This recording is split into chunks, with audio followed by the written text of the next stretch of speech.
साम्राज्य न्यूज, सामान्यांचा असामान्य आवाज। कष्टाने कमावलेले पैसे बँकेत जमा करताना प्रत्येकाच्या मनात एकच प्रश्न येतो, माझे पैसे सुरक्षित आहेत का? जर तुमचे state bank of India, HDFC bank किंवा ICICI बँकेत खाते असेल तर रिझर्व्ह बँक ऑफ इंडियाकडे तुमच्यासाठी खूप दिलासादायक बातमी आहे। मध्यवर्ती बँकेने स्पष्ट केले आहे की या 3 बँका भारतीय अर्थव्यवस्थेचे आधारस्तंभ आहेत आणि कोणत्याही परिस्थितीत त्या कोसळू दिल्या जाणार नाहीत।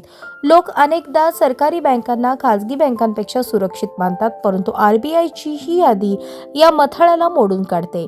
या यादीत एका सार्वजनिक क्षेत्रातील बँक SBI आणि 2 खासगी क्षेत्रातील बँका HDFC आणि ICICI यांचा समावेश आहे। त्यांच्या DSIB दर्जामुळे रिझर्व्ह बँकेचे या बँकांवरचे नियंत्रण नियमित बँकांपेक्षा खूपच कडक आहेत। या बँकांचे कामकाज इतके व्यापक आहे आणि देशाच्या GDP मध्ये त्यांचे योगदान इतके महत्त्वाचे आहे की अगदी लहानशा चुकीचाही परिणाम शेअर बाजारापासून सामान्य माणसाच्या खिशावर पडेल।